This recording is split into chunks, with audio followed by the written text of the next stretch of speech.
Entonces, pues quedando pendientes las patologías dentro de la córnea y queratocono, pues vamos hoy ya a arrancar con las estructuras o por lo menos con aquello que se considera todavía hacer parte del segmento anterior, que es cámara anterior, humor acuoso y cristalino. Que con eso pues cerraríamos todo lo que involucra el segmento anterior en el orden casi que estructural que nos vinimos desde el principio: órbita, párpados, conjuntiva, esclera, lágrima, obviamente, conjuntiva, esclera y córnea, humor acuoso y cristalino. Entonces, dentro de las patologías del humor acuoso, pues como ustedes revisaron ayer en el taller que estábamos haciendo, yo creo que la clave fundamental para entender cómo es que se puede alterar el humor acuoso es entender cómo se produce, ¿cierto? Y todos sabemos que el humor acuoso, pues básicamente, si tuviéramos que resumirlo fácilmente, es sangre filtrada, ¿cierto? Es sangre que llega a un filtrador o a un colador, que son los procesos ciliares, ¿cierto? No en vano, el principal mecanismo de producción de humor acuoso se llama ultrafiltración, ¿cierto? Porque esa sangre, que cuando llega a los procesos ciliares es sangre y deja de ser sangre para convertirse en humor acuoso, pues obviamente es porque se filtra todos esos componentes que podrían afectar la transparencia. ¿Cuáles? Glóbulos rojos, glóbulos blancos y otras sustancias que podrían afectar la transparencia. Tanto así que básicamente lo que ya llega a formar cámara anterior y cámara posterior, pues vendría siendo el plasma, que es muy parecido a las características del humor acuoso. Entonces, bien, en ese sentido, yo puedo tener alteraciones de la presión intraocular de tres maneras, ¿sí? Porque haya mucha producción, que es tal vez una de las menos probables, porque normalmente todo el humor acuoso siempre se va a producir el que es, ¿cierto? Y que, como todos sabemos, es un ciclo que se renueva cada 90 minutos.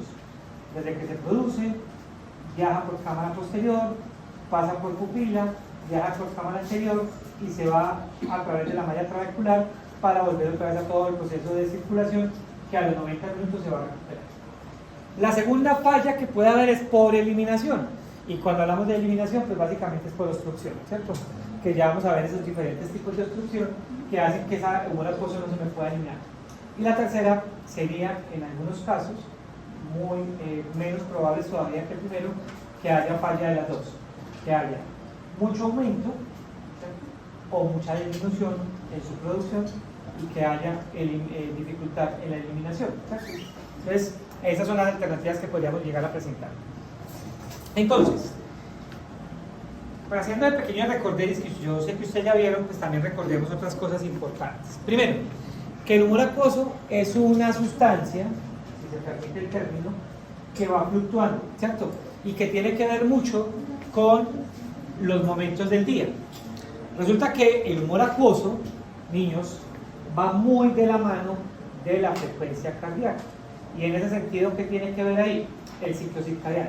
Recuerden ustedes que los seres humanos, más o menos a eso de las 3 de la mañana, nuestro ciclo circadiano se activa en el sentido en que hay una mayor aceleración de la frecuencia cardíaca y hay una mayor velocidad en la producción del humor acuoso. Por esa razón, porque nuestro organismo se está preparando, por eso es que la gran mayoría de los seres humanos, a eso de las 3 de la mañana y las 5 de la mañana, pues a algunos les da por entrar al baño, ¿cierto? Por orinar, porque pues se está haciendo toda esa eliminación y porque ya nuestro cuerpo, nuestro organismo se está preparando pues para lo que va a ser el día, ¿cierto? Entonces, en ese orden de ideas, pues el humor acuoso, en la mañana, la presión intraocular suele ser más alta. Por eso cada que uno toma la presión intraocular a un paciente, debe registrar la hora del día en que la tomó, ¿cierto? Si yo le tomo la presión en la mañana, si la tomo a la tarde, porque eso directamente influencia el resultado. Entonces, en el momento del día, la frecuencia cardíaca, la presión arterial y la respiración tienen mucho que ver, ¿cierto? Y en eso, pues obviamente, como ustedes ya saben, el ciclo circadiano se representa. Entonces, ¿qué pasa? Nuestro organismo está recibiendo ya la información a nivel cerebral para que se empiece a liberar dopamina y se empiece a inhibir la liberación de melatonina. Pues ya vamos a perder nuestro estado de sueño para entrar a nuestro estado de vigilia, lo que hace que nuestro cuerpo pues cambie muchas funciones, entre ellas la presión intraocular. Y en la tarde-noche, que ya nuestro proceso, nuestro organismo, nuestro metabolismo se va preparando para lo que es en teoría el sueño reparador o el descanso, pues la presión suele ser un poquito más baja en las horas de la tarde-noche. Bueno, eso pues como recordemos. Entonces, muchachos, el glaucoma no es todos los mismos, o sea, un paciente cuando tiene glaucoma, no todos tienen el mismo tipo de glaucoma, porque el glaucoma hay de varios tipos, ¿cierto? Que básicamente está originado el nombre es en el origen que provoca o que genera el paciente tenga ese glaucoma, que bien puede ser un paciente que tenga su cámara anterior estrecha, que es lo más lógico, ¿cierto? Que si mi cámara anterior es estrecha, pues lo más probable es que yo tenga una disminución en la salida de sumo acuoso, o que mi cámara anterior sea amplia, pero haya otros factores que me estén llevando a que yo esté generando disminución de la presión intraocular. En ese sentido, la gran mayoría, no todos, pero la gran mayoría de los glaucomas de ángulo abierto son secundarios, ¿cierto? Secundarios a algo que me está generando. Pero también vamos a encontrar que hay glaucomas de ángulo abierto que son primarios. Señor. Por ejemplo, pues, he escuchado que el tamaño de la pupila se influye en eso. ¿Tiene qué? El tamaño de la pupila puede influir en eso, porque pues, yo tengo una pupila grande, y eso es lo que... Pero bueno, no es tanto la pupila, sino como que la parte del iris que se recoge en el ángulo camerular cuando la pupila se dilata, ¿cierto? Que es el mismo riesgo que cometemos todos cuando yo, por ejemplo, a un paciente lo dilato para hacerle cicloplegia o para hacerle midriasis, para hacerle fondo de ojo, sin verificar cómo está su cámara anterior. Entonces, si yo le dilato a mi paciente la pupila, pues todo eso que se recoge en el ángulo, pues me va a ayudar a obstruir. Ese es el riesgo. Pero no, o sea, que tenga una pupila más grande o más pequeña, sea un factor de riesgo, de protección para que yo sufra glaucoma, no. Bueno, muy bien. Entonces, como les decía ahorita, pues si mi ángulo o el del paciente en la cámara anterior es un ángulo abierto, lo más probable es que ese glaucoma sea secundario o sea originario a una falla o a otro problema. Entonces, en ese orden de ideas, los glaucomas de ángulo abierto secundarios obedecen a tres causas. Que el glaucoma sea por un daño pretrabecular, pues que como su nombre lo dice, es antes de llegar a la malla trabecular, como por ejemplo podemos ver aquí en esta imagen electrónica del ángulo.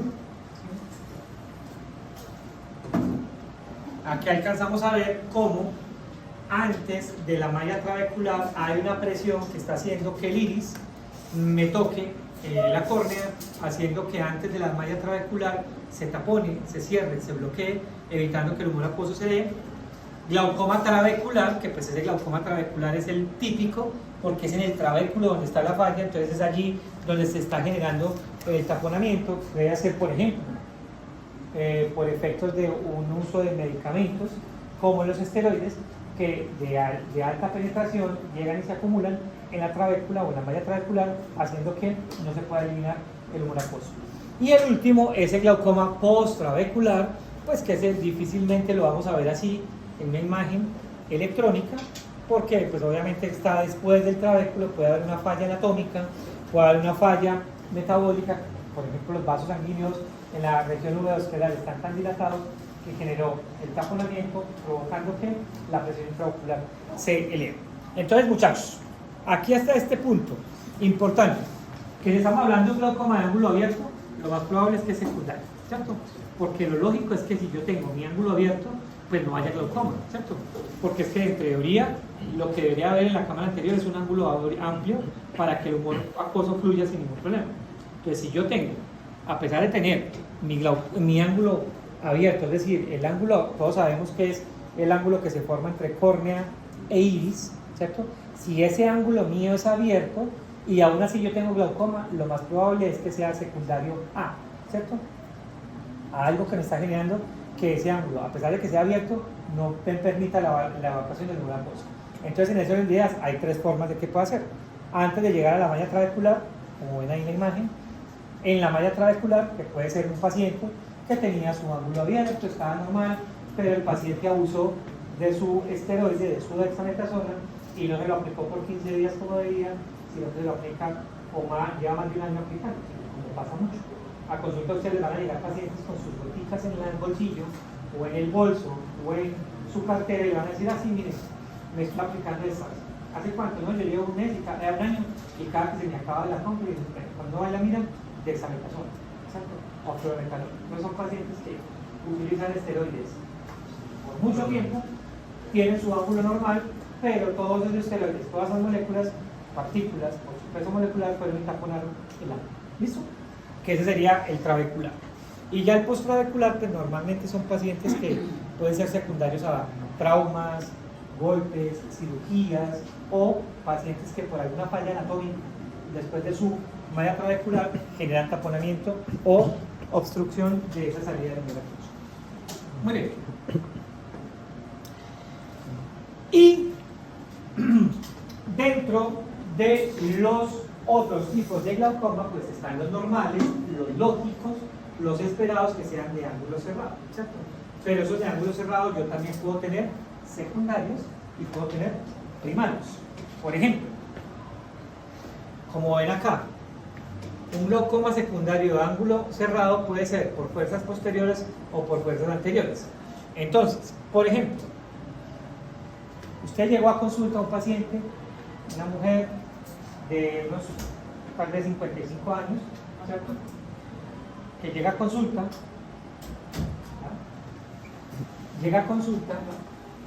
usted quiere verle su fondo de ojo y quiere hacerle un examen porque usted compró su cámara retinal o porque tiene su lente o su oftalmoscopio indirecto, tiene su casco, tiene toda la información, tiene todo y quiere hacerle fondo de ojo, evaluarle bien y poderlo tener sus datos en la historia clínica. Resulta que usted sienta a su paciente y aplica la tropicamida, que es el que nos hace la dilatación, o sea, la midriasis, sin haberle hecho antes, por ejemplo, un Vangelio. Usted le dilató, usted cogió, esperó. Cuando usted le dilata, a los 40 minutos que ya la pupila está dilatada, el paciente empieza a decir, no, mire, me está abriendo mucho el ojo, no me aguanto el dolor de cabeza, siento que se me está moviendo esta parte de acá. Cuando va usted y le mire, le toma presión intraocular, está 40, 45. ¿Qué pasó? Pues que era un paciente que tenía su cámara estrecha, ¿cierto? Pero cuando usted la dilató, ¿qué hizo? El iris al recogerse, porque como la pupila se dilata, que es lo que hizo el midriático, al dilatarse, pues que ¿dónde va a quedar todo ese iris que se recoge? Y generó un taponamiento, lo que aceleró un glaucoma que seguramente la paciente iba a sufrir más adelante, pero que a razón de su midriasis, usted aceleró el proceso. Entonces, a esos tipos de glaucomas, los que nosotros llamamos de fuerzas posteriores o de fuerzas anteriores. Ese, por ejemplo, que le acabo de decir es una fuerza anterior. Una fuerza posterior es ¿cuál? Esta que ustedes están viendo acá. Donde el humor acuoso sale con una fuerza X. Esa fuerza X lo que hace es empujar el iris. Mire que acá, eso que ustedes ven acá en la foto electrónica, que es un OCT de cámara anterior, es el iris que se está doblando, ¿cierto? Pero es por la presión que hay atrás. Se dobla tanto que mira donde me llega a tener el iris contacto con la córnea, lo generando un cierre y eso se considera como fuerza posterior y eso es un ángulo, un glaucoma de ángulo cerrado. Profe, y hay una parte donde se toca el iris con la córnea, no daña el endotelio. Mira que lo que más se daña es el mismo iris, que es lo que genera las sinequias, ¿cierto? Que es uno de los riesgos que hay, por ejemplo, cuando hay uveitis, ¿cierto? Pero que el endotelio como tal se dañe, por ejemplo, que no, ¿cierto? Y normalmente, para que haya esos daños, tienen que ser en procesos inflamatorios, como las uveitis, que ahí es donde generan las sinequias. Aquí puede que no. Y realmente aquí lo que menos importa en teoría y ya es lo que pueda pagar el endotelio. Ahí lo que más importa es la presión intraocular elevada. ¿Sí? Señor. Profe, las personas que tienen problemas como de coagulación pueden ser como más propensos a presentar estas patologías. Mira, lo que pasa es que yo creería que eso es más mito que realidad, porque hay en muchas partes que tienden a asociar eso y lo del tema de la presión arterial con la presión intraocular, ¿cierto? Entonces, claro, un paciente le dice, usted puede tener glaucoma, sí, porque es que yo soy hipertenso. Ojo, no, es diferente. Usted puede ser hipertenso porque su presión arterial está elevada, pero aún así no necesariamente tener un glaucoma, ¿cierto? Acuérdate que el glaucoma depende de muchos factores, principalmente anatómicos, ¿cierto? Entonces usted puede tener presión intraocular, presión arterial elevada, Pero si anatómicamente su globo ocular está normal, ahí no hay riesgo de que haya glaucoma, ¿cierto? Y puede que usted no tenga presión arterial elevada, es decir, puede que usted no sea hipertenso, pero si usted anatómicamente tiene predisposición, pues puede desarrollar glaucoma. Y lo mismo tema con el tema de la anticoagulación. En teoría, cuando yo hablo de anticoagulación, hablo de que mi sangre es más aguada que espesa, ¿cierto? Lo que favorecería incluso que no se genere presión intraocular. De hecho, muchos de los medicamentos que se utilizan, o de los antiglaucomatosos, el principio activo es lo mismo que se utiliza para temas de hipertensión o para problemas de corazón. Por eso, a muchos pacientes hay que preguntarles sus antecedentes patológicos, sus antecedentes sistémicos y sus antecedentes farmacológicos, porque si, por ejemplo, volviendo al caso de los midriáticos y los cicloplégicos, si mi paciente tiene un problema de hipertensión o cardíaco y yo no le pregunto y le aplico un beta bloqueador como son los midriáticos, le puedo estar provocando incluso hasta un paro cardíaco y desencadenado eso, ¿cierto? Entonces no, como le decía doctora, es más por el lado del mito que de la misma realidad, que por ser anticoagulado el paciente va a presentar glaucoma. Gracias. Profe, por ejemplo, yo que tengo la cámara anterior de la estrechita que es de 2.16, Sí. por ejemplo, si a mí me hace una dilatación de pupila, ¿es Pues, riesgosa o no? Pues habría que mirar y estar como haciendo La seguimiento, cámara pero mira. anterior, pues antes está bien, porque a mí me dio el oftalmólogo. Pero vea, por ejemplo, en oftalmología hay un protocolo que sí dice, si el paciente es mujer, ¿cierto? Su córnea está por debajo de 40 dioptrías en la queratometría, ¿cierto? Son hipermetropías por encima de las 3 dioptrías. Y su Van Hering está entre 1, 1, 1, un cuarto o un tercio. Estas pacientes son candidatos para iridotomía. ¿Por qué? Porque pues, la iridotomía se constituye en un factor de protección para que el paciente no vaya a sufrir a futuro un glaucoma, que todos sabemos que es una iridotomía, ¿cierto? Al paciente generalmente, no es una regla, generalmente con láser se destruye parte del iris en la parte inferior, ¿cierto? Para que por gravedad obviamente sea más fácil y por aquí pueda fluir el humor acuoso, ¿cierto? Aunque algunos pacientes se lo pueden hacer arriba, se lo pueden hacer a un lado. Lo que pasa es que generalmente se ocurre hacer esto para que el párpado lo tape y esto no genere molestia porque la luz va a entrar por acá, lo que hace que deslumbre al paciente y le pueda molestar. Eso pues con el tiempo se fibrosa otra vez y se puede hasta tapar. Entonces se hace la iridotomía pues porque obviamente supone uno que el paciente puede a futuro sufrir el tema de... Entonces en ese orden de ideas, en este caso, a estos pacientes pues se les evita dilatar, ¿cierto? Porque si yo dilato la pupila, pues el riesgo de que esto, cuando se me recoja el iris acá, cuando se dilate, pues me va a acelerar el proceso de glaucoma. Entonces por eso, si ustedes tienen pacientes con estas características, muchachos, y lo ven así, en lámpara de hendidura, pues remítanlo para que al paciente le puedan hacer la iridotomía, ¿cierto? Además es un procedimiento ambulatorio, seguro, pues no hay riesgo para eso. Muy bien. El otro glaucoma, ya haciendo referencia a los de primarios, pues el glaucoma primario de ángulo abierto es un glaucoma que aparentemente también es muy común, pero este sí es el que casi que uno ve que necesariamente ya es con la edad adulta, es decir, ya un paciente adulto mayor en el que se va presentando, normalmente no es común en pacientes jóvenes, es bilateral pero asimétrico. Miren, y yo creo que eso ustedes lo han visto cuando vieron fondo de ojo o cuando les hablaron de fisiología. Ustedes ven si esta es la excavación del ojo derecho, del ojo izquierdo, perdón, no derecho, esta es la del ojo izquierdo. Aquí pues más o menos yo puedo decir, esta es una excavación que es 0,4, 0,5 más o menos, y acá 0,5. Esta es una excavación grande, ¿cierto? Pero que sea 0,5 y 0,5 es más o menos riesgosa o menos peligrosa esa a que si yo encuentro en un paciente 0,4 acá y un 0,3 acá.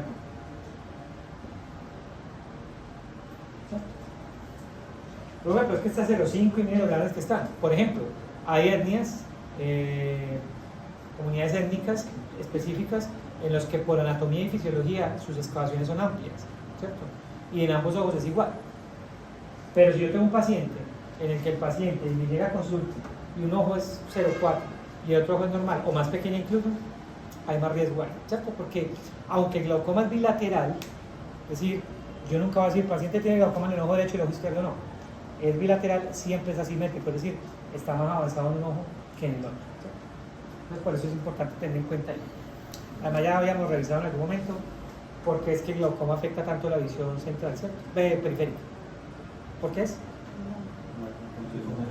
La compresión del nervio óptico. ¿Pero por qué?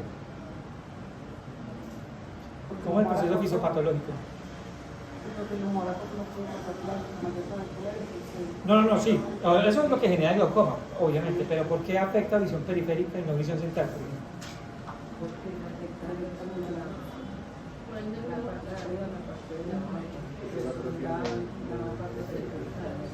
Ahora, pero ustedes saben que lo que afecta la relación en el glaucoma es la relación o la regla ISNT, ¿cierto? ¿Qué es qué? Inferior, superior, nasal, temporal. Eso creo que ya lo habíamos visto en algún momento nosotros. Si yo miro el ojo, no lo veo de frente así, sino que lo veo de lado. Esta es mi retina, ¿cierto? Aquí está la córnea, aquí está la papila. Y aquí está la excavación. ¿Por qué se forma la excavación? Pues porque cuando el nervio óptico sale hacia atrás, es como una especie de cono, ¿no? De trompeta, donde esto se hace también. Ya después esto se une para hacer solamente una sola cuerdita y ahí va pues todo el nervio óptico hacia el centro. Por acá, por este centro, es de aquí es donde salen los vasos sanguíneos, la arcada superior, la arcada inferior de las arterias de la arteria oftálmica. ¿Sí? Claro, cuando yo tengo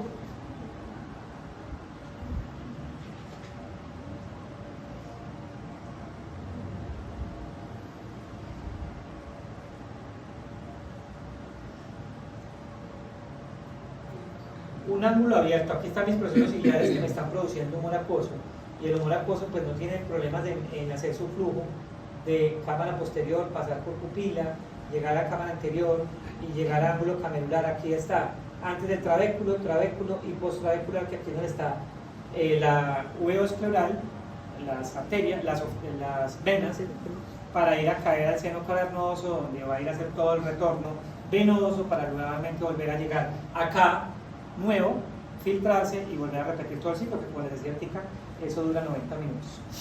Entonces cuando eso se da así, pues no pasa nada, absolutamente no hay ningún problema. Ahora, si yo tengo acá un tamponamiento por una fuerza la que sea, se me cierra, o mi cámara se estrecha, porque mi córnea es muy plana, ¿cierto? Entonces cuando el humor llega acá, pues no puede evacuarse, empieza a aumentar la presión, y realmente lo que menos daño hay es aquí.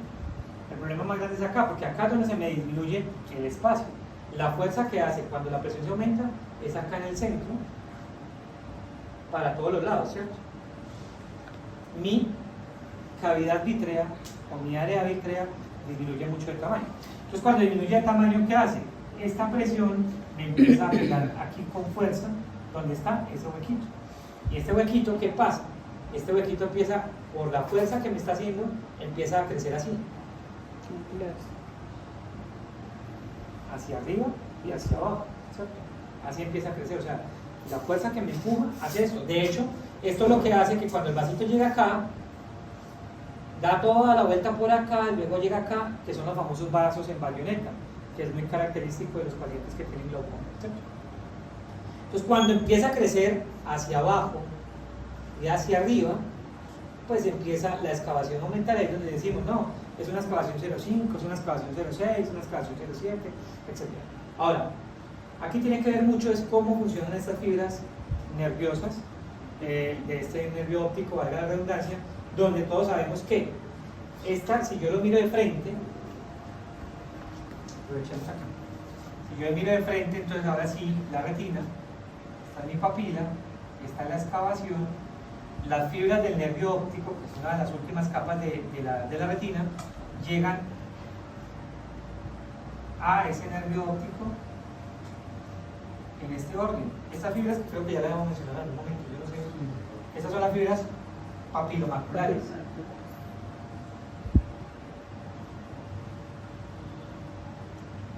Que traen información de dónde? Papila, mácula, mácula, papila. Es decir, toda la información de la visión central. ¿Sí?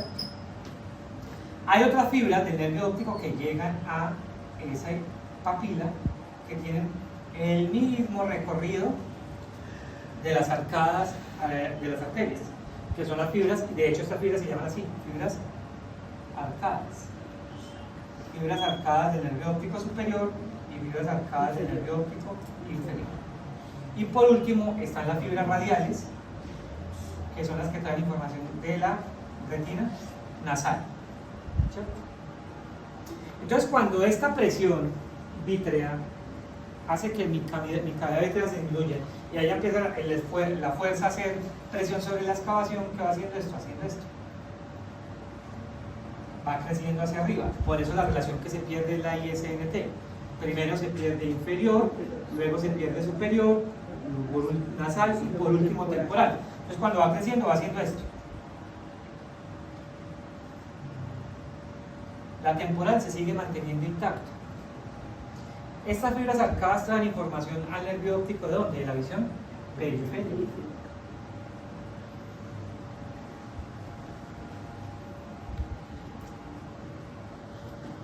Cuando llega acá y se daña esto, se daña aquí, se daña acá. Entonces, ¿qué pasa? Toda la visión periférica del paciente se pierde, mientras que la que se conserva, porque mire que es la última que se pierde. ¿Y qué es la relación ISNT?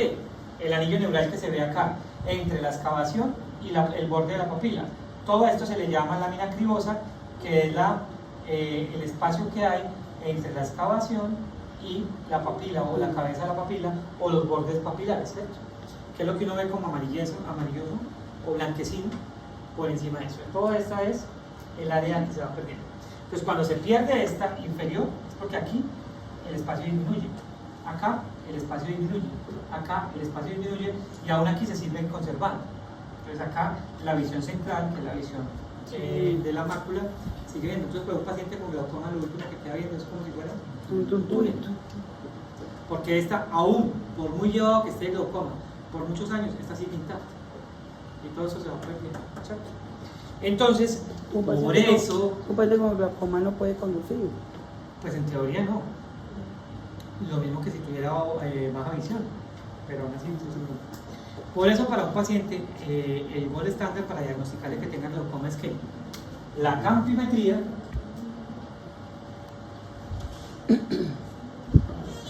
el OCT de nervio óptico, ¿cierto? Y la tonometría. Bueno, y aquí podríamos meter la tonometría y la oftalmoscopía, pues, donde uno mira todo. Entonces, profe, es que yo le veo la excavación a Milena, se la veo y tiene 0,5 y 0,5 acá, ella tiene glaucoma. ¿No? Profe, pero es que mira, aquí yo le tomé la presión y está normal, pero... Porque ahorita vamos a ver que existe un glaucoma de tensión normal, ¿cierto? Entonces, yo con la sola exploración del fondo de ojo no le puedo a ella decir que tiene glaucoma, ¿cierto? Ni el glaucoma, ni el oftalmólogo. ¿Qué hace el oftalmólogo? Listo, usted se la remite. Él le dice, bueno, Julianita, tráigame la campimetría y el OCT del nervio óptico. ¿Qué van a hacer en la campimetría? Pues constatar esto, si se está perdiendo visión periférica. ¿Qué va a hacer el OCT del nervio óptico? Constatar cuántas fibras o cuántos porcentajes de esos axones del nervio óptico se han perdido, ¿cierto? Y qué porción se han perdido. Ya la tonometría, pues así la hace, la lleva usted incluso hasta el reporte que usted hace en la revisión, o él la toma ya con el de Goldman, tiene su dato, y ya con eso le dicen, sí, Julianita, usted es hipertensa o tiene hipertensión ocular, aquí ya vamos a empezar a hacer el tratamiento con o para el glaucoma con los diferentes medicamentos que también vamos a mencionar un poquito acerca de eso. Entonces, presión mayor a 21 milímetros de mercurio. Acuérdense que la presión de los seres humanos va de ¿cuánto? De 10 la mínima hasta 20 la máxima milímetros de mercurio. Ahora, por debajo de 10 es hipotensión, lo cual también es grave. Entonces, de hecho es más grave la hipotensión que la hipertensión. Un paciente por debajo de 10 básicamente ya es un paciente a riesgo de generar una tisis o un colapso del globo ocular, que es básicamente que las paredes colapsan, se vuelve una pasa y se pierde el globo ocular, ¿cierto? que pasa por ejemplo cuando se perfora o cuando el paciente tiene algún trauma. Profe, eso también se llama glaucoma, cuando hay disminución. No, no, glaucoma es única y exclusivamente Alta, intervención alta. ocular. Aquí es tisis bulbi o un ojo tísico, ¿cierto? Un ojo tísico básicamente es el tipo de, cuando las paredes, como cuando se desinfla un Se balón. desinfla como una pasita, una pasita, una Se uva. empieza a desinflar. Entonces, claro, al desinflarse, al perderse la tensión, ¿qué pasa con la retina? Se desprende, bueno, hay muchos daños que pueden presentar en el paciente. Que también ese es un riesgo que puede sufrir un paciente cuando se le abusa de los antiglaucomatosos, cuando se está aplicando más de lo que debe ser, porque entonces ya pasa al lado contrario, ¿cierto? Por eso los pacientes tienen que seguir en controles periódicos. Entonces, de 10 a 20. Si yo tengo 21, entonces ya con eso me pueden decir que tengo glaucoma, no necesariamente. Usted puede tener 21, 22, 25, 26, aún así sí ser glaucomatoso. ¿Por qué? Porque acuérdense que en la mañana puede ser más alto, ¿cierto? Acuérdense que eso va de la frecuencia cardíaca, la respiración puede verse alterada. Hay pacientes que les da tanto nervio un examen que cuando llegan con todo disparado y cuando le toman la presión está mucho más alta, ¿cierto? Por eso hay que hacerle todos estos datos para hacer el paciente, para poder diagnosticar que el paciente tiene glaucoma.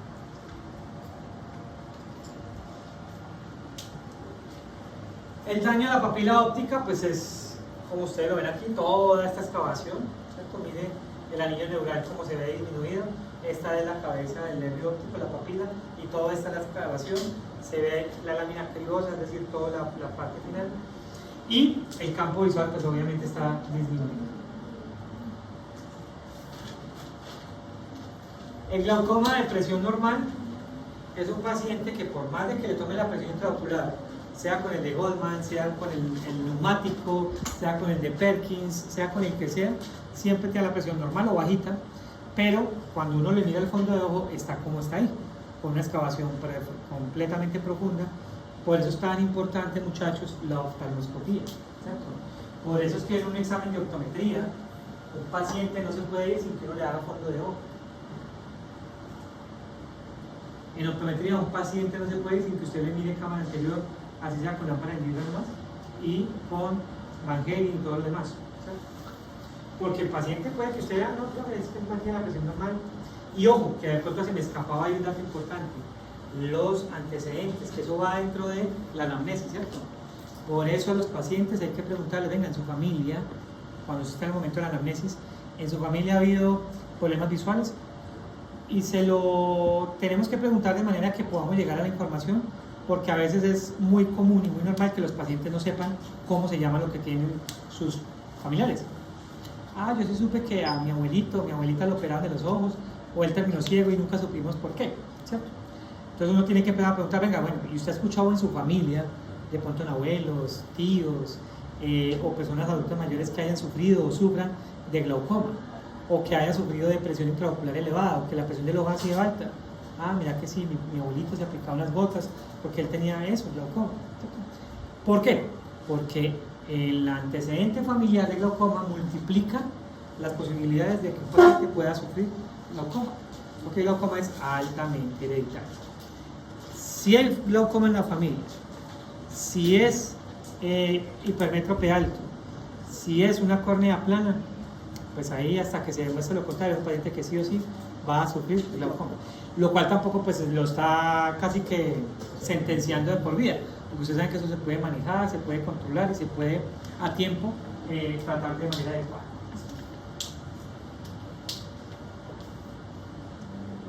Cuando yo a un paciente con presión normal, uno le hace la gonioscopía, le encuentra las 4 líneas, la línea de Schwell, el espolón escleral, la raíz del iris y la malla trabecular, se le ven las 4 líneas ahí, o sea, ese pastelito de esa milhoja completica como se ve en la gonioscopía, se ve que eso sería un ángulo 4, acuérdense que 4 es que se vean las 4 estructuras, grado 3 es que solamente se vean 3, se pierde una, que normalmente es la raíz del iris, grado 2 es que se pierden 2, ¿sí?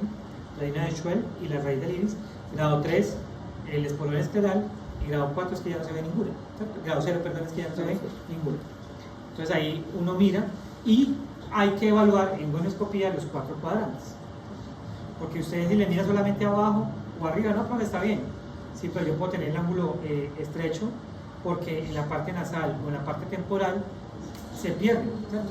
Entonces por eso la gonioscopía hay que hacerla, y de hecho el lente de 3 espejos, el de Goldman, yo lo puedo girar en las 4 posiciones, arriba, abajo, izquierda, derecha, y veo al contrario, ¿cierto? Si tengo la cúpula del de Goldman arriba es porque estoy hablando el ángulo inferior, ¿cierto? Si la tengo abajo estoy hablando superior, si la tengo temporal estoy hablando nasal, y así. Entonces con eso yo garantizo que estoy viendo, pues, no en vano es un espejo. Profe, y es como que difiera mucho en todos los ángulos. No necesariamente, pero yo sí puedo tener 3 aquí y 4 acá, 3 acá, ¿sí? Pero si un paciente tiene glaucoma, la tendencia debe ser muy similar en los 4 cuadrantes. Ahora, por gravedad, lo más riesgoso es en la parte inferior, porque en teoría por donde más se evacúa un monoposo es por la parte inferior, por temas de gravedad. Pero acuérdense que ahí no se manejan temas de gravedad, sino temas neumáticos, es decir, temas de presión. El monoposo, como sale con presión, puede salir por arriba y por abajo igual. Entonces, por eso es que es tan importante evaluar el Van-Kering nasal, temporal e incluso inferior y superior. Recuerden que yo puedo girar la banda y el espejo de la lámpara de Euler también la puedo inclinar hacia adelante y hacia atrás.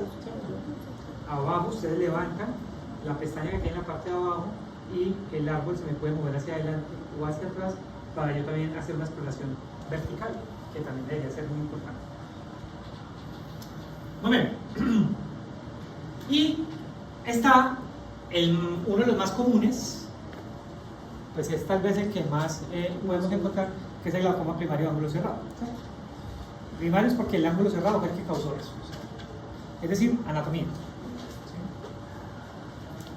Hay una obstrucción del drenaje del humor acuoso, el diagnóstico depende de la valoración del segmento anterior y está la predisposición anatómica. Entonces, claro, se me cierra aquí el ángulo, no puede llegar el humor acuoso a la vía audioscleral para que por acá ya se elimine. Entonces aquí se me tapona porque mi ángulo es muy estrecho y pues evidentemente el paciente va a sufrir de glaucoma sí o sí. Existe otro, que es el glaucoma pigmentario, ¿cierto? Ya hablando de los otros, el glaucoma pigmentario, pues que como veían ayer en el taller, pues es aquellos de que por las criptas de Vogt se produce o se expulsa mucho pigmento, y ese pigmento en forma de partículas va y tapona el ángulo camerular, haciendo que el paciente pues termine con la presión intraocular elevada. Entonces una característica digamos muy constante en ese tipo es esto, que de pronto aquí se ve un poquito pixelado, pero es el uso de Krukenberg, que es como una especie de halo de pigmento o de pigmento ahí pegado en la cara posterior de la córnea. Y está otro glaucoma, que seguramente ustedes habrán escuchado mucho, que es el glaucoma neovascular, ¿cierto? Hay angiogénesis en muchas patologías, pero principalmente hay 2 patologías que son responsables de que se generen nuevos vasos. La primera es la diabetes, ¿cierto? Y la segunda son las degeneraciones maculares. En ambas condiciones se empieza a provocar que crezcan nuevos vasos, y esos vasos nuevos tienen 2 problemas. Uno, que empiezan a crecer en zonas donde no las había o no deberían haber, como por ejemplo cámara anterior, y 2, que son dañados, o sea, son vasos que ya por naturaleza son defectuosos, donde su permeabilidad aumenta haciendo que salga líquido, que es lo que pasa por ejemplo en la degeneración macular húmeda, que es la más peligrosa de las 2. Entonces, que degeneración macular todos sabemos qué es, ¿cierto? ¿Qué es? Porque creo que todos hemos escuchado degeneración macular, ¿cierto? La pérdida de la visión central. La pigmentación pierde la capacidad de reciclar los desechos y se van acumulando, generando lunas. Se pierde la visión central Sí en la y no. degeneración Normalmente, macular. para resumir más fácil, la degeneración macular es una oxidación, es una quemadura, ¿cierto? Nuestra mácula está protegida por algunas proteínas, luteína, salantina, ¿cierto? Que son como los antioxidantes naturales que tiene la mácula. ¿De qué se protege? Pues de la radiación. ¿Y cuál es la principal radiación? Pues la UV, ¿cierto? Pero ahí pegadito a la UV está la azul, la luz azul no visible, que es la que está tanto del sol como de la tecnología LED. Entonces, esa luz azul lo que hace es que cuando entra en reacción con agua, que principalmente pues, nuestro ojo, el 90% es agua, el buen acuoso, líquido, hace una reacción oxidativa. Agua y sol que generan oxidación. ¿Sí? Una varilla metálica sólida de agua se oxida. Una mácula expuesta a la radiación y con agua genera quemadura. Y esa quemadura pues va a provocar ¿qué? Un daño en la mácula, ¿cierto? Que hasta ahí lo que hace que el paciente probablemente empiece a presentar es la deformación de las imágenes, que las empieza a ver como tortuosas y borrosas, que es lo que hace que en la rejilla de Andlen se vea distorsionada, ¿cierto? Uno le hace la prueba al paciente que lo pone a ver esa cuadrícula, que es la que trae la gran mayoría de las cartas de audiencia visual en visión próxima, le trae un punto en el centro y yo le digo, bueno, fulanito, con el ojo izquierdo tapado, mire acá solamente el centro y dígame cómo ve esa cuadrícula. Un paciente con degeneración macular, ¿cómo la ve? Como en ondas, ondulado. Puede ser toda, arriba, abajo, a un lado, a izquierda, eso va a presentar. Entonces, esa degeneración macular puede ser seca, que es en el caso de que solamente me genere unos exudados o unas drusas, que es, los vasos se dañan, empiezan a formarse como una especie de manchas o de pecas, le dicen a los pacientes. Es que su mácula se llena de pecas. Y uno mira el fondo de ojo, claro, tiene varios punticos. ¿Cierto? Pero hay un paciente, o hay un tipo de paciente que puede generar una degeneración macular húmeda, y es que empieza a generar en la mácula, acá, nuevos vasos. En zonas donde no, acuérdense que la mácula debe estar libre de vasos, porque todo esto llega hasta acá, dejándome sola la mácula, porque la mácula no necesita irrigación de la arteria central, la mácula está irrigada por la coroides, ¿cierto? Entonces aquí no, pero como acá empiezan a crecer estos vasos, y estos vasos son dañados en el sentido de que su permeabilidad hace que aumente, entonces empiezan a dejar salir el líquido, que es sangre, plasma, entonces ahí ese líquido que me provoca automáticamente aumento de la degeneración y desprendimientos de retina, ¿cierto? Entonces eso todo se origina que a partir de los nuevos vasos. Entonces todo eso para decirles que esas dos patologías generan nuevos vasos, la degeneración macular húmeda y la diabetes. La diabetes, ¿por qué? Pues porque como es un daño metabólico que cursa con aumento de la permeabilidad, empieza a generar nuevos vasos, que es lo que se llama la retinopatía proliferativa, retinopatía diabética proliferativa. Proliferativa, ¿por qué? Porque proliferan nuevos vasos. Y esos vasos no solamente crecen en la retina, sino que crecen en la cámara anterior. Entonces cuando uno ve el iris, lo ven con estos vasos, como está acá, que no debe ver. Y esos vasos que va a provocar que en el ángulo camelular, por el grosor, por el espesor, profe, pero en la formación macular no pierde la visión central del paciente. pues porque es en la mácula. Entonces, ¿qué pasa? Esos nuevos vasos empiezan a taponar el ángulo camelular haciendo que la presión se eleve. Pues ahí en esos pacientes, además de su tratamiento para glaucoma, hay que hacer terapia antiangiogénica, es decir, angio, vasos, génica, generación, ¿cierto? Génesis. Entonces, la terapia antiangiogénica, que son las inyecciones intravítreas, que son con Visudyne y otros medicamentos que además son costosos, son terapias que van encaminadas ¿a qué? A que no se produzcan nuevos vasos, porque en la medida en que se produzcan esos nuevos vasos va a seguir generando problemas en los pacientes. ¿Vamos a hacer dos? Bueno, muy bien. Entonces, ¿qué se hace para estos pacientes? Pues la terapia con los antiglaucomatos. Miren, muchachos, y aquí pues obviamente ustedes saben que por normatividad, por lo menos en Colombia, los medicamentos antiglaucomatosos no hacen parte de nuestro manejo, de nuestro resorte.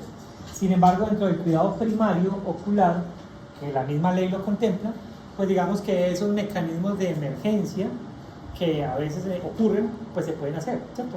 Pero para eso yo tengo que conocer. Ella me llega a consulta, usted está en, no sé, en el municipio X, allá el hospital que hay es de segundo nivel, donde pues no hay oftalmología cerca, pero ella tiene su consultorio. Le llega al paciente, le toma la presión y la presión está en 40, está en 50, está en 60.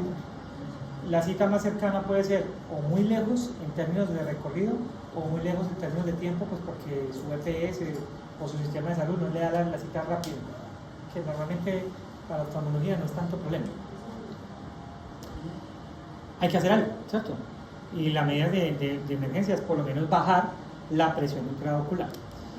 Para resumir lo que vamos a ver ahí, pues, porque esto es un poquito extenso y no nos vamos a detener, Pues yo puedo manejarle esa presión a un paciente de 3 maneras. 1, disminuyendo la producción de humor acuoso.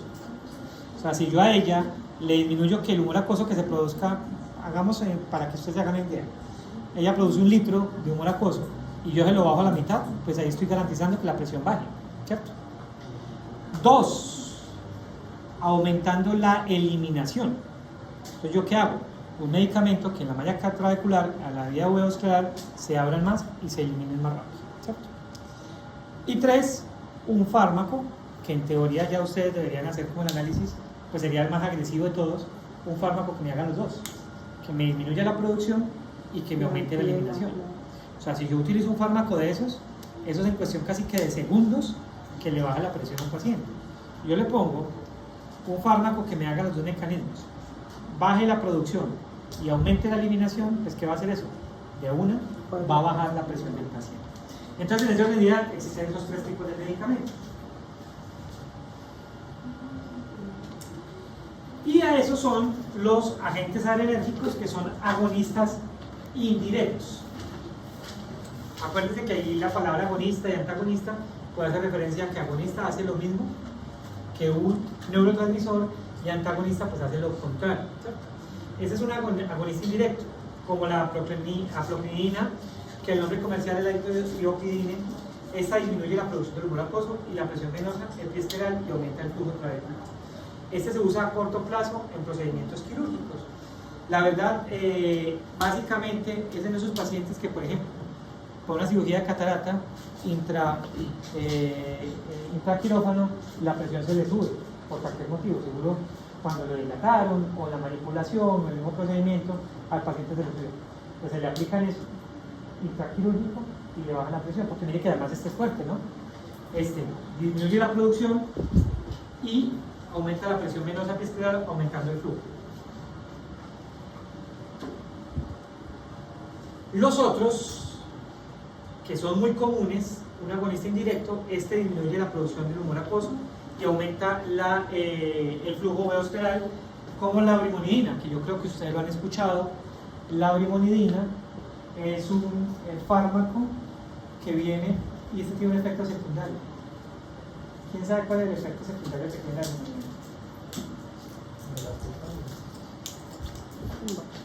brimonidina? Aumenta el tamaño, el grosor y el volumen de las pestañas.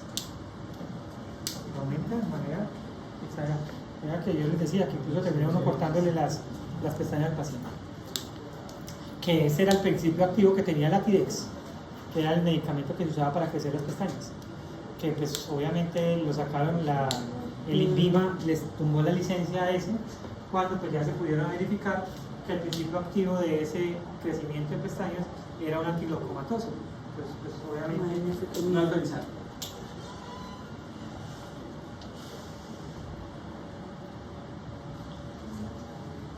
Aquí ya están los antagonistas, los adrenérgicos, que son beta-bloqueadores. Estos disminuyen la producción del humor acuoso solamente, y están tal vez uno muy conocido por ustedes, que es el timolol, ¿cierto? Que es tal vez el primero que se utiliza porque es uno de los más, entre comillas, suaves, porque solamente disminuye la producción del humor acuoso, no hace más, ¿cierto? También está el dectazolol, que los nombres también comerciales se pueden conseguir así solitos, timolol o dectazolol. Eso solamente disminuye la producción del humor acuoso.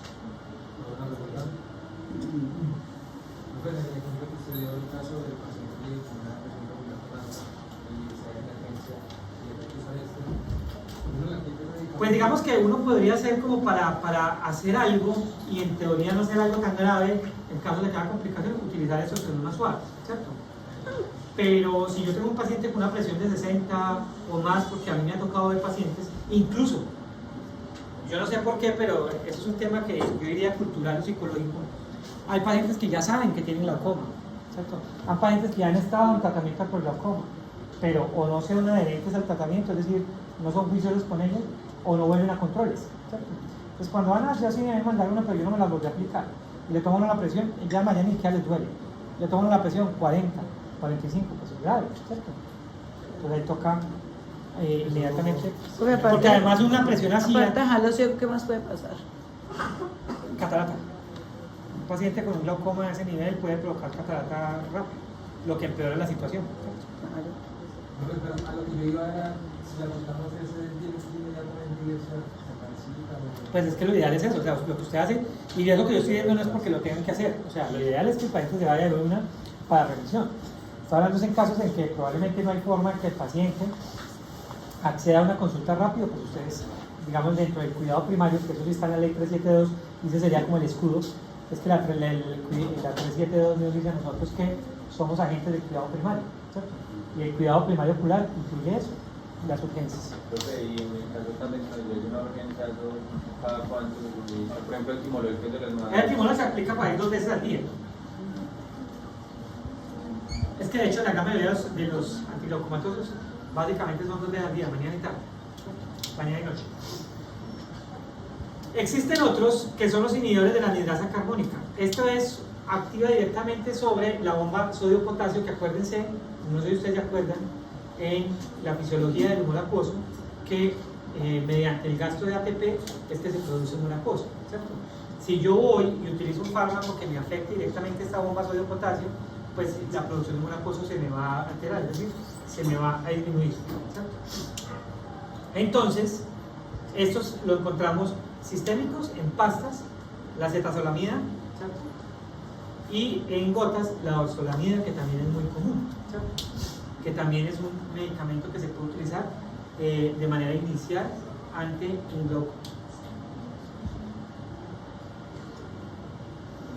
Y están los análogos de prostaglandina, que en oftalmología son los primeros que se utilizan cuando un paciente es diagnosticado por primera vez con glaucoma, ¿cierto? Que son estos, que solamente aumentan el flujo uveicular, es decir, aumentan la salida. Para que me entiendan, hay 2 que pueden ser suaves y uno que es muy agresivo.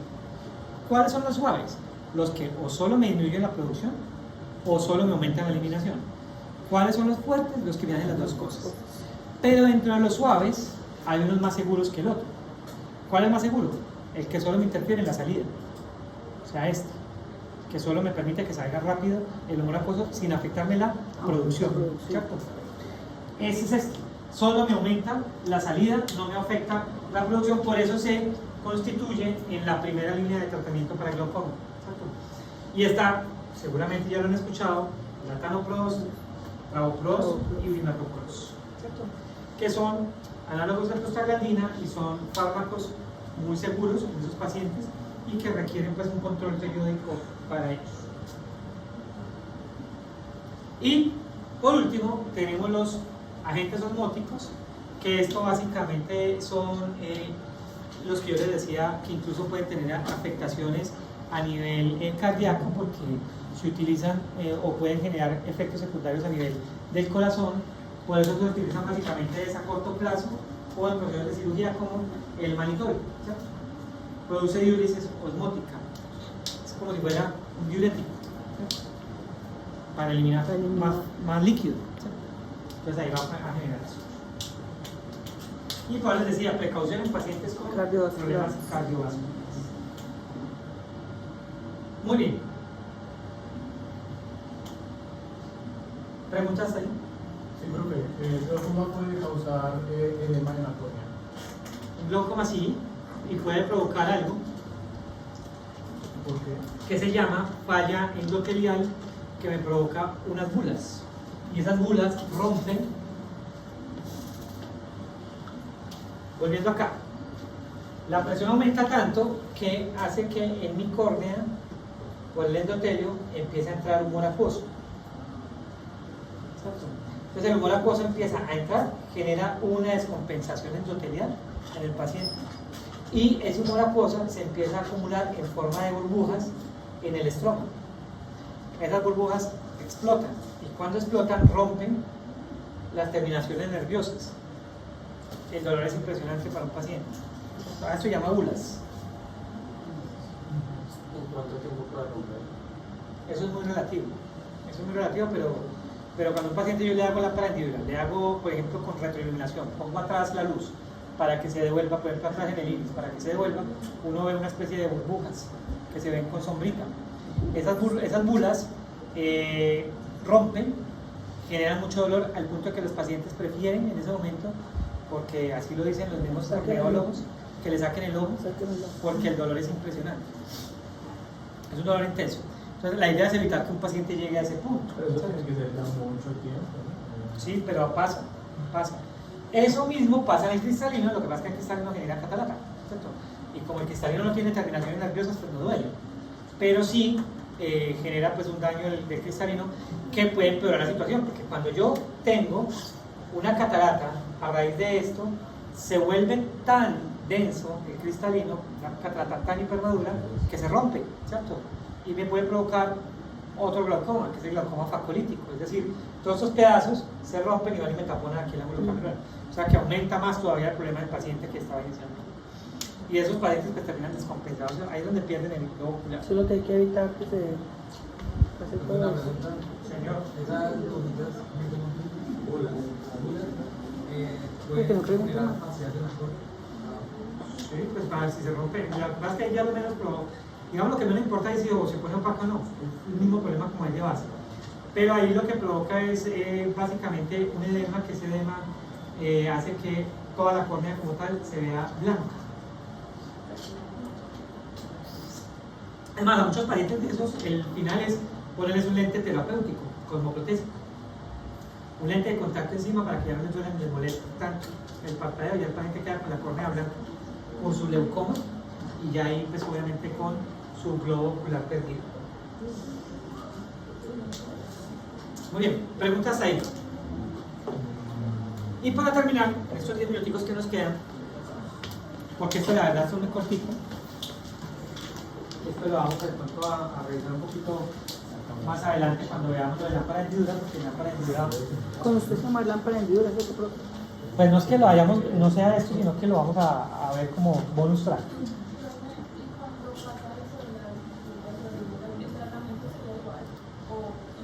Pues mire, yo tengo un paciente, y se los voy a contar, yo tengo un paciente con estas condiciones. Y yo a este paciente lo tengo con una solución salina hipertónica, ¿cierto? Que es un medicamento que viene en las droguerías. Hipertónica, ¿qué quiere decir? Que tiene una alta concentración de sales, ¿cierto?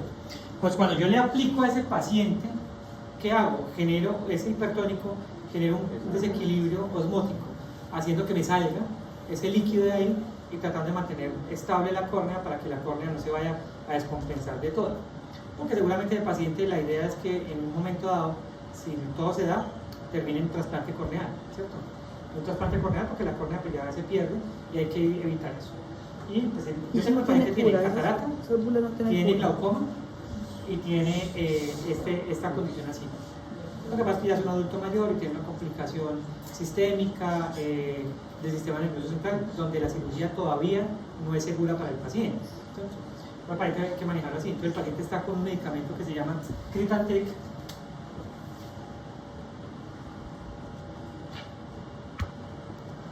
que es el mismo medicamento, es timolol, dorzolamida y brimonidina. Es decir, son 3 antiglaucomatosos unidos que se baja la presión. Pero es que es una paciente que tiene la presión normalmente en 40, 45, la presión intraocular. Entonces, esa hipertónica lo que me favorece es que las bulas no se presenten, porque no me deja que se acumule agua ahí. Entonces ahí me mantiene la córnea mientras tanto.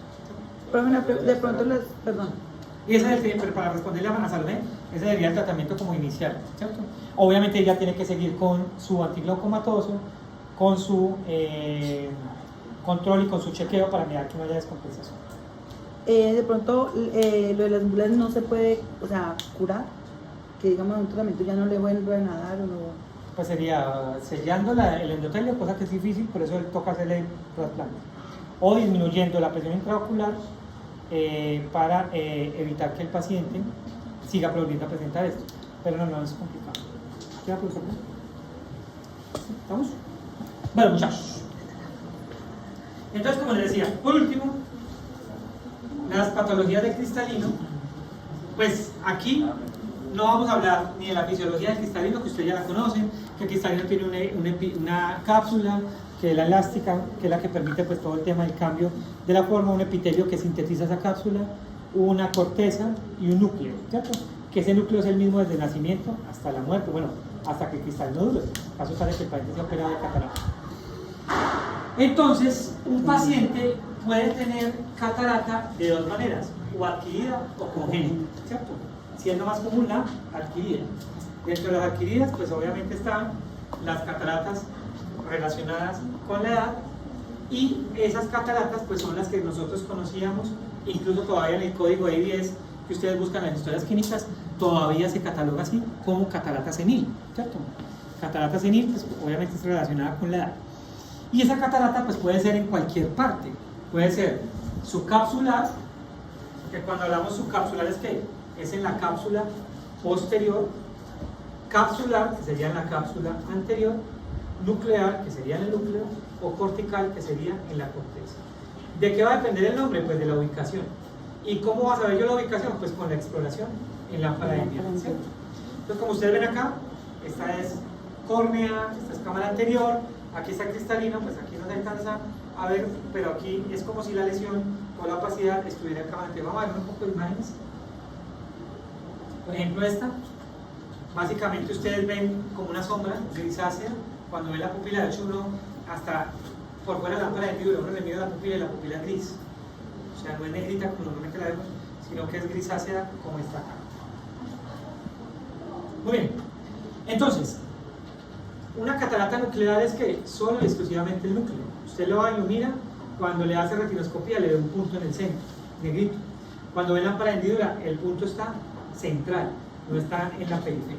A diferencia, por ejemplo, la catarata cortical, que no se alcanzan a ver ustedes ahí, que es como una especie de estrella, ¿cierto?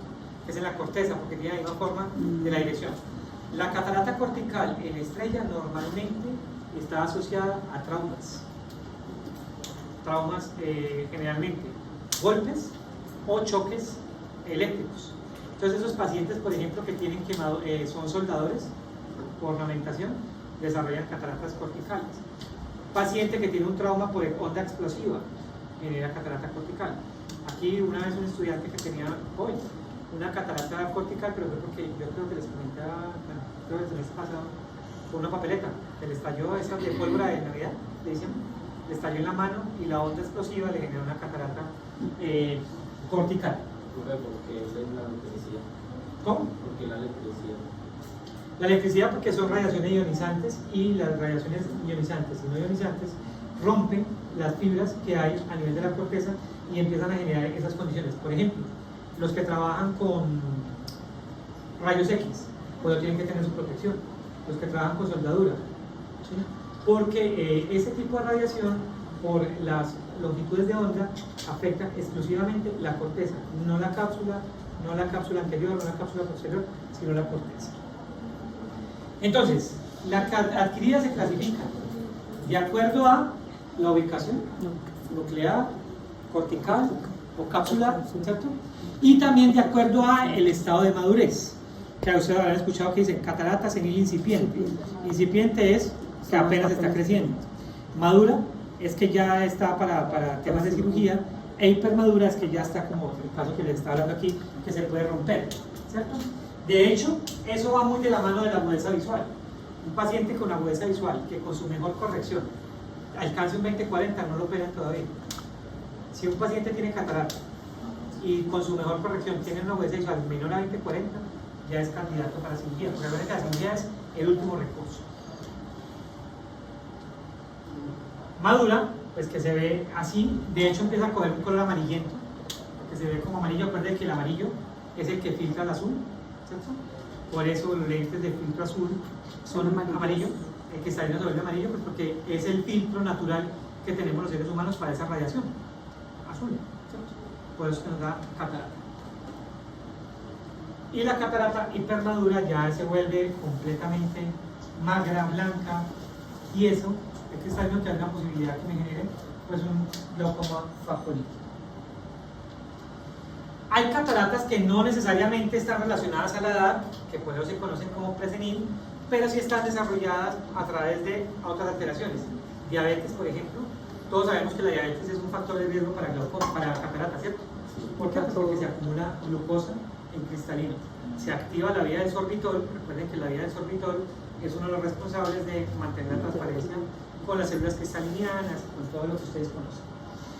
Y otras alteraciones como distrofia miotónica, dermatitis atópica o neurofibromatosis, que como veíamos cuando veíamos por ejemplo alergias y todo lo demás, pueden favorecer por temas inmunológicos a que el paciente desarrolle catarata.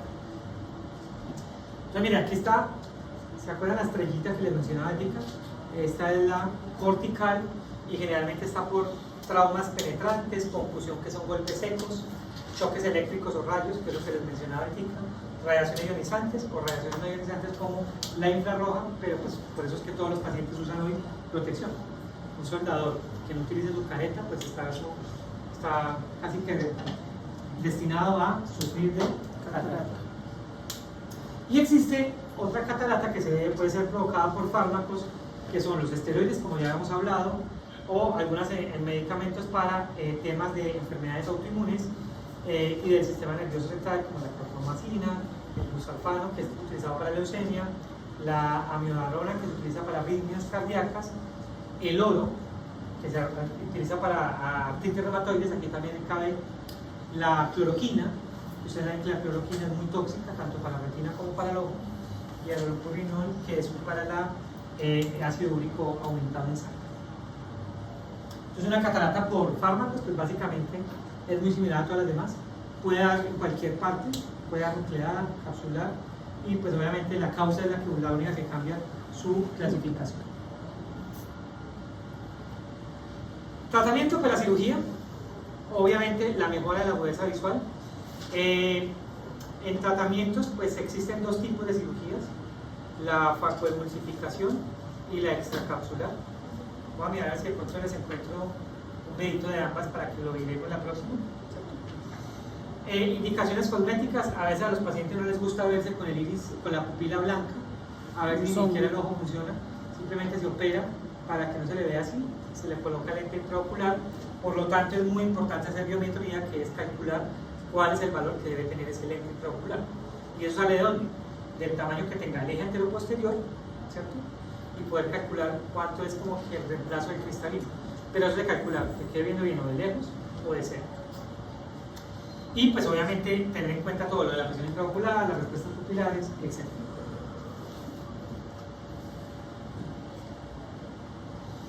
Y para que terminemos, resulta que hay pacientes que operan de catarata, pero la cápsula posterior se deja.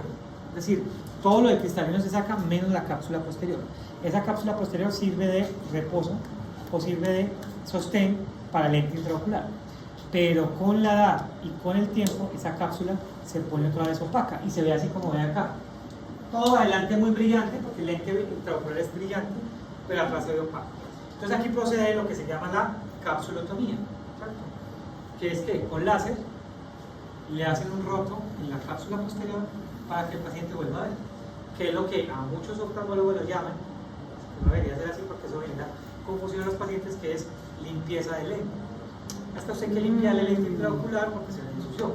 El lente no se ensucia. Lo que dañó fue la cápsula posterior, que se puso opaca, se rompe con láser y el paciente vuelve a ver. ¿Sabes? Y esa es una cápsula. de que el lente intraocular le pasa el No, porque además el lente intraocular es más grande que el rótico que se le hace. Y no hay nada que le haga presión para que salga por el roto. No, y no hay forma. Además, porque el lente intraocular está agarrado a los procesos ciliares, el músculo ciliar con los ganchitos que tiene. Bueno, para que ya nos pasamos la próxima semana, vamos a terminar, son 3 diapositivas que nos faltan para hablar de las cataratas congénitas y de las alteraciones anatómicas del cristal. Entonces, la próxima semana, miércoles, terminamos esto, vemos lámpara de Libra, ¿sí? Con todo lo que eso implica. El jueves, la charla del docente invitado, que es virtual, pero pues vamos a estar conectados. Y la próxima semana que sigue, el miércoles hacemos el conversatorio y el jueves el partido.